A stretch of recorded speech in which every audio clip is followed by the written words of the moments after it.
All right, get ready, because today we're going deep into ancient Egypt. Ooh, sounds exciting. But we're not just talking pyramids and tombs. No. We're going to unpack a story from the Westcar Papyrus. The Westcar Papyrus. It's got magic and pharaohs. Magic and pharaohs, huh? I'm intrigued. Oh, and it's got some really insightful leadership lessons, too. Leadership lessons from ancient Egypt. Ready to jump in? Let's do it. Okay, so to give everyone an idea of where we are in history, Okay.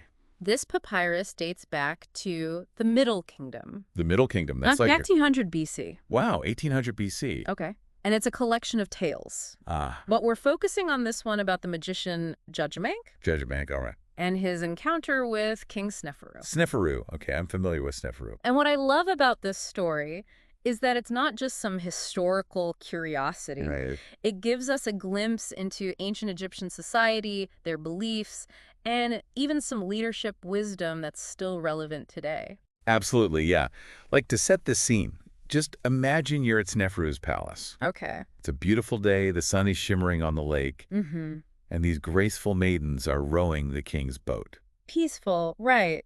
Totally idyllic. Yeah, you can practically feel the breeze. And hear the water lapping against the boat. Makes you want to grab, like, some papyrus and a glass of wine. Uh-huh, exactly. Yeah. But then, just like that, the mood shifts. Oh. One of the rowers loses her turquoise pendant in the lake. Oh, no. And not just any pendant, this thing was special. Really? It's not just about the material value, it's a symbol of her status, maybe even a family heirloom. Mm-hmm. You can really feel the weight of the loss. Yeah. Like a disruption to that perfect harmony. Okay, so now we've got conflict, tension, the stakes are raised. Right.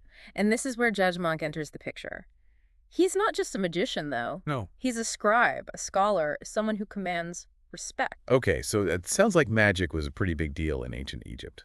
Oh, huge. It wasn't just for entertainment. No. What was it for then? Well, remember, we're talking ancient Egypt here. Magic, or Heka, was intertwined with this concept of Ma'at. Ma'at? What's that? It's like cosmic order, truth, justice, all rolled into one. Ooh. So disrupting Ma'at would be like a big no-no. You got it. And magicians like Judgmenc were seen as guardians of that balance. Oh, wow, fascinating. So back to our story. Yes, back to the story. We have this lost pendant, the disruption of Ma'at. Right. It's Judgmenc's time to shine. And the way he does it is pure cinematic gold. He parts the entire lake. He parts the lake. Hold on. I mean, we know the Egyptians were masters of engineering, building pyramids and all that. But to control water like that, It's incredible. it's a real display of power. His connection to the divine, his understanding of Heka, all of that. It's not just a cool special effect, it's a statement. A statement. I mean, how many pharaohs would even care about a servant's lost jewelry? I mean, probably not many. But that's what makes the story so interesting. Judgmenc is showing us that even in matters that seem small, maintaining Ma'at is crucial. It's about restoring that balance, no matter the scale. And, more importantly, it shows us something about Sneferu. Sneferu. Because he's not just some passive bystander here. Right. He's witnessing this incredible act. And his presence is key to understanding the deeper message. You're right. Think about it. Sneferu could have scoffed at the idea of using magic for something like this. Yeah, he could have. He could have shown impatience or just not even cared at all. Totally. But the story implies that he not only respects Judgmenc, he trusts him enough to let him work his magic. Which means Sneferu understands the importance of Ma'at too, right? He sees the bigger picture. Yeah. Even a seemingly insignificant event can throw things off balance. Exactly. And remember, Sneferu isn't just any pharaoh. Right. He's known for his wisdom, his benevolence, his focus on justice. Yeah. This story reinforces that image of him as a leader who cares about his people's well-being, no matter their social standing. So we've got magic, a touch of drama, and a pharaoh who actually seems like a decent guy. Uh-huh. Where do we go from here? Well, let's not forget about that turquoise pendant. It's more than just a lost trinket. Oh, it is. Yeah, it's a powerful symbol. Okay, so to understand its meaning, we need to dive deeper into the ancient Egyptians' anxieties and beliefs, especially when it came to disrupting Ma'at. Definitely. Ooh, I love a good symbol. So what does this lost pendant represent, and how does it tie into the bigger picture of this ancient tale? Let's unpack that after a quick break. Sounds good. Okay, so we're back, and we're ready to decode this turquoise pendant, right? You got it. This symbolic treasure hunt is going to reveal some really fascinating insights into how the ancient Egyptians thought. Awesome. So what did this pendant represent to them, and what can we learn from it? Well, for starters, turquoise itself wasn't just a pretty stone. It was associated with Hathor, the goddess of joy, love, and, importantly, protection. Okay, so losing a turquoise pendant, especially a really nice one, it wouldn't just be about the material loss. Right. It'd be like losing a piece of that divine protection, that connection to Hathor. Ooh, interesting. And remember how we talked about Ma'at? Yeah. For the ancient Egyptians, maintaining that cosmic order wasn't just some abstract idea. It was about making sure things were stable, abundant, and safe in their day-to-day lives. Exactly. So that lost pendant, even though it seems kind of small, it could represent a crack in that security, almost like an invitation for chaos, you know? Oh, yeah, totally, like a ripple effect. Ma'at's disrupted even a little bit. Who knows what could happen? Right. And this anxiety about things spiraling out of control, it pops up all over their texts and artwork. It's a very human thing, isn't it? Totally. I mean, we might not worry about making Hathor mad these days, but we definitely have our own anxieties. Exactly. And that's why this story still resonates with us. It speaks to that need for order, for balance in our lives. Okay, so the pendant represents this disruption of Ma'at. But then Judge Mank, he comes in with his lake-parting magic and just retrieves it. What does that symbolize? See, that's the brilliant part. It's not just about finding a lost piece of jewelry. Right. It's about the restoration of Ma'at. Judge Amak, he's like a guardian of this cosmic order, and he steps in and fixes things. Okay. The pendant's back, balance is restored, everyone can relax. It's not even just the act itself, it's how big it is, right? Like parting the lake. Yeah. It really emphasizes how powerful his magic is, his connection to the divine. Absolutely. And remember, all this happens in front of Sneferu. Oh, right. So it adds another layer of symbolism there. It's like a public display of Sneferu's dedication to Ma'at. He's not just watching, he's endorsing this whole thing. It's a powerful image of order overcoming chaos. And think about the message it sends to his people. Sneferu, their leader, he's showing them that even when things feel uncertain, balance can be restored. Yeah, very astute observation. And it highlights how these stories weren't just entertainment. Oh, they Were a way to reinforce these social norms, promote certain values, even to legitimize the pharaoh's authority. Wow, there's a lot going on beneath the surface here. There is. It's like an ancient Egyptian onion, and we're just peeling back the layers.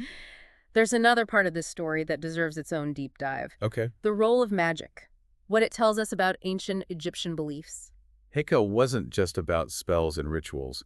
It was a way of understanding and interacting with the universe. A system of knowledge, complex and nuanced as any science. Ooh, magic as a form of science. I love that.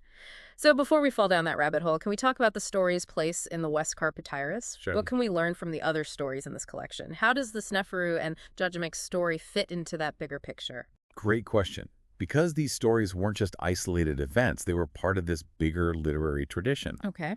Each one was reflecting and reinforcing these beliefs, values, and even political agendas. So the Westcar Papyrus is like a puzzle. And to understand the whole picture, we need to see how it all fits together. Right. Give me the SparkNotes version. What's the overall feel of this collection? What kind of light does it shed on this Sneferu and Judgmek story? Well, the Westcar Papyrus is known for mixing entertainment and moral instruction. Okay. It's like a collection of wisdom tales, Yeah. often with magic and the supernatural, but they always have this underlying message about proper conduct, respect for authority, and of course the importance of Ma'at. Like ancient Egyptian self-help. Yeah. But with a lot more magic and pharaohs. Exactly. And within this collection, the story of Sneferu and Judgmek, it stands out for a few reasons. Okay. First, it features a historical figure, Sneferu, which adds a political aspect. Right. Second, it showcases this really impressive display of magic, highlighting the power of Heka when it's used for good. Gotcha.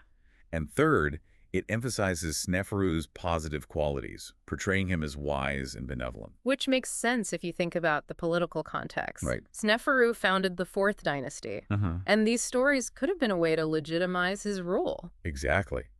It reminds us that even ancient texts, as fantastical as they might seem, were often intertwined with those power dynamics and political agendas. It's entertainment, moral instruction, and a little bit of political propaganda all in one.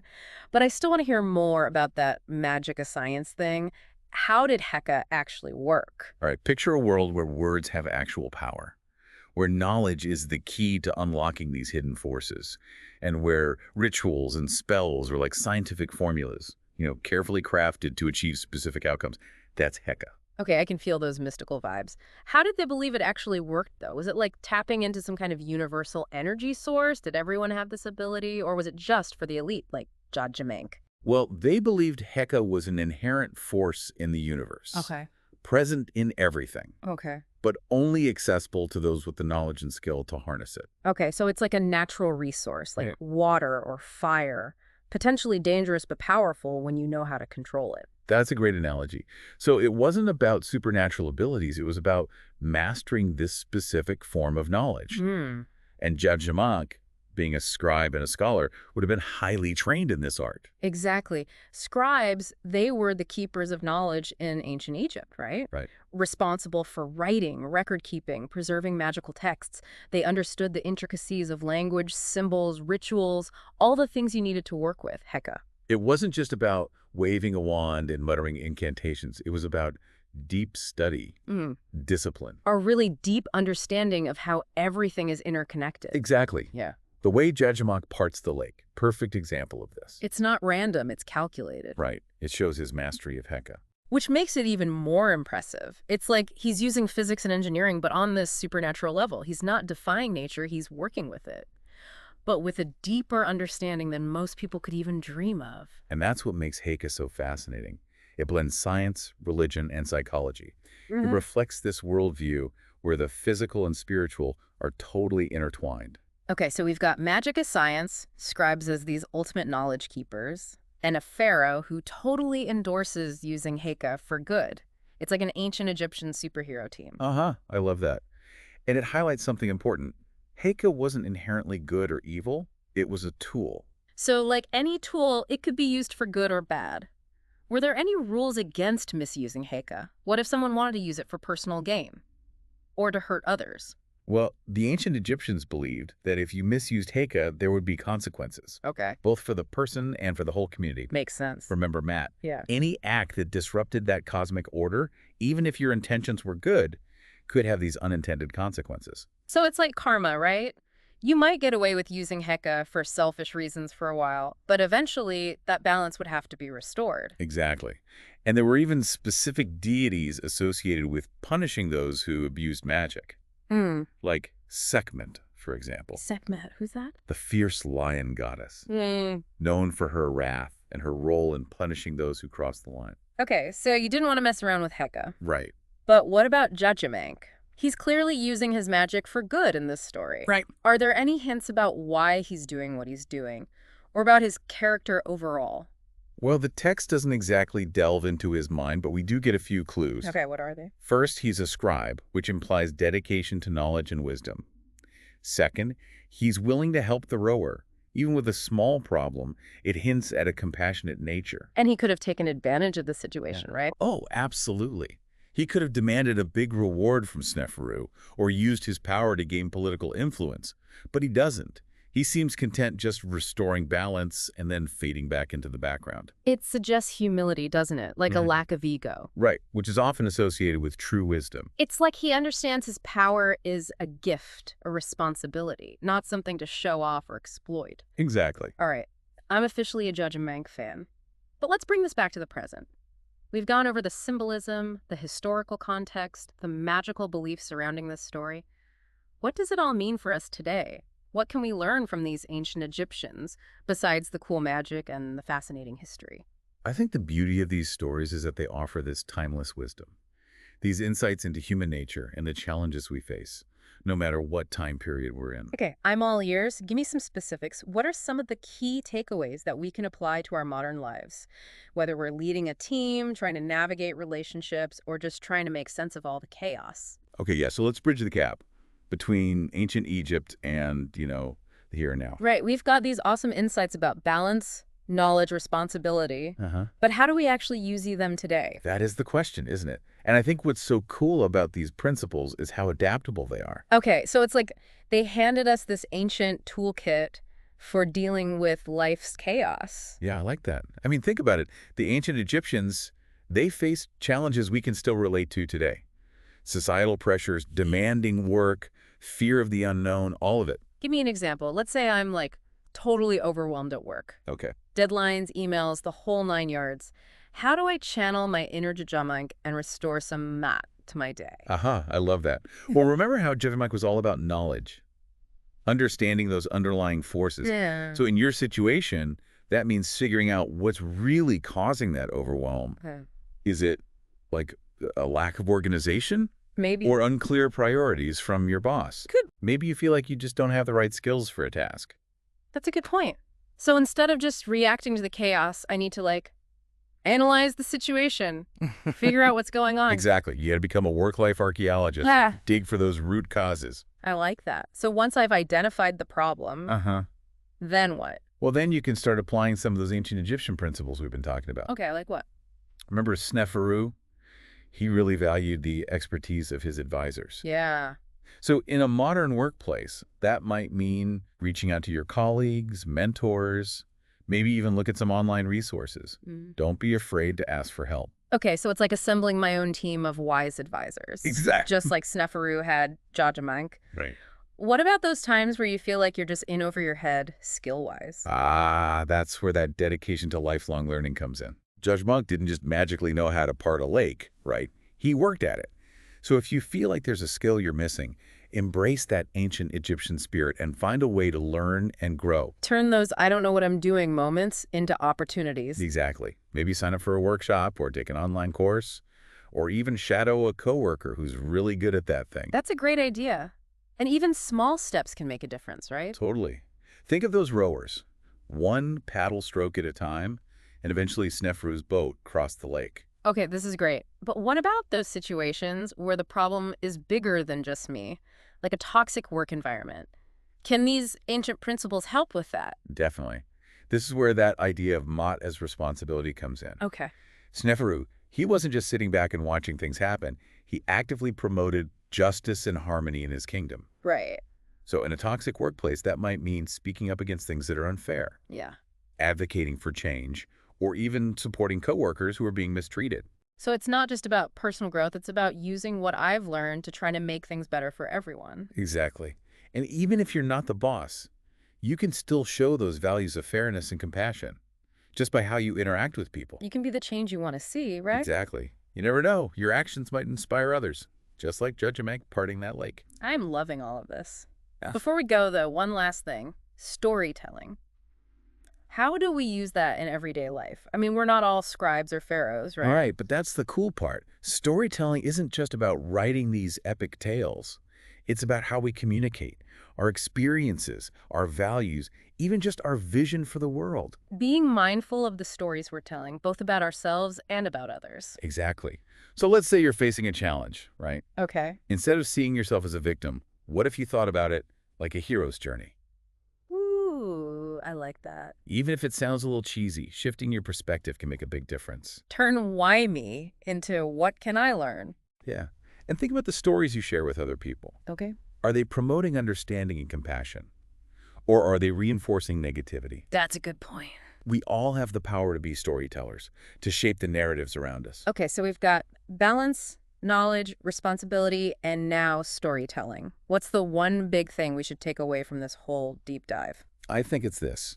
Even something as old as ancient Egyptian tales can offer guidance for modern life, whether it's finding balance, learning new things, leading with responsibility, or just understanding the power of stories.